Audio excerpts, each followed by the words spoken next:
You know, I never let it go to my head. I've always been this guy. Anybody that know me, ever met me, sure, know how Lay is, know how I get down. You know, we all the same, man. We all God's children. Some of us just know how to conduct ourselves a little better than others. You know what I mean? It's a little discipline to the game. The knowledge speaks of. The knowledge. My discipline right now is I'm bagging up off of alcohol. I'm bagging up off the liquor. I'm practicing sobriety. So all my fans out there, man, I just ask y'all to respect that, because I'm still going to kick it with everybody. You know what I mean? Just don't offer the shit to me, because I have no desire for it. But it is kind of tempting when somebody just steady trying to hand you a motherfucking drink. So I'm asking my fans, and I'm going to go even more public, Facebook, on everywhere. Everybody know, like, this is my time for sobriety. So if you're going to be my friend and kick it, you know what I mean, we can do all that. But I'm doing it with a little less of that atmosphere of the alcohol and shit. Just bring the trees. You understand what I'm saying? Got to have the green, man. I feel so happy right now just because of this green, just because we out here with the capability out to our fans like this. I remember like 93, 94, man, nobody would have never, ever expected this shit. It's like the Jetsons. You know what I mean? We used to have to go press up the big old phonographic records, you know what I mean, and carry them big things around with big crates of records and two big ass turntables and a trunk full of CDs, well not even CDs, a chunk full of tapes, and just hit the streets and grind. I think I'm going to do this a lot more often, probably do it like twice, 3 times a week at a certain time. Busy said the same shit. I got to figure out what's a good time, you know. I need something to drink right now, brother. Y'all hold on. I'll be back with part 2 of my killing spree.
Yeah, so somebody said I should address the email. The email you sent the crazy kicking him out. I should address the email that Crazy was talking about.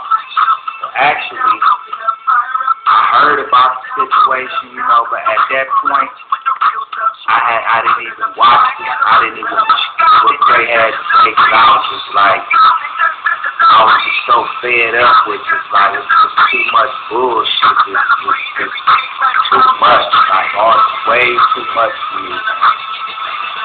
So I didn't really watch and see what his response was, but I heard that he said I put him out the group anyway, which I didn't put a nigga out the group. What I said was, I said, dog, since we got a difference of opinion, I think we should just go our own separate ways since we ain't thinking on the same page. Because the shit is too difficult. You know what I mean? And I said that after 50,000 times trying to make some shit work, trying to compromise to make everything work for everybody, the whole picture as a whole. You know what I mean? Like, it just, I got the email, man. I only said that after my nigga came at me and told me that everything that he did for Bone Thugs and Harmony and all this, and he came off kind of cocky as fuck to me. And I was like, I disagreed. It was a cocky ass attitude, and I just was like, you know what, dog? And I suggested that that's what we do, but I also suggested what it takes to make sure that everything could be worked out between everybody. And when I say everybody, I'm my busy included. I'm pushing for the whole motherfucking thing. People get stuck in their own ways, and that's what it is, man. Like I say, I wish niggas well, man, and I ain't gonna say that the future we won't never do nothing together and all that. I'm just so far beyond all bullshit. I'm just strictly, I'm on my motherfucking money. We had a difference about how to go about getting this bread. You know, we always agreed, and we always split everything down the middle. It was always a fair ass situation. Always with us. No matter who did what, we always was all the way in, all the way together. And that shit started to change, and feelings start changing. You know what I mean? So, I don't know if you know what I mean. I can sit here and rap and go about this all day long and just keep on going on and on about it because I'm emotional with it. That's why I didn't respond to none of this shit, because I flipped the fuck out for the simple fact that I think of shit like, okay, what if something happened? What if the funk jump off? Or what if we gotta really get down and dirty and something happen? Like, we supposed to be, you know, we each other's pallbearers, and we carry the caskets. We take care of the families if something happened to us. Like I'm a real nigga rider like that, so I ain't getting into whatever it is. Niggas just do what they do, have fun. Yeah, I suggested it, but I ain't put Bone Thugs. I didn't pay or wish out of Bone Thugs and Harmony. I just suggested that we go our own different ways. I just said I'm riding with Bone Thugs and Harmony. They out promoting the life entertainment, which they should. I know how to do them both simultaneously. So as I'm promoting Harmony House ENT, Bone Thugs and Harmony is all up face, period. Black as fuck out.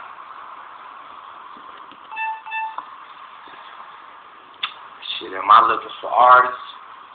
Right now, you know, I always have got my eye open for great talent.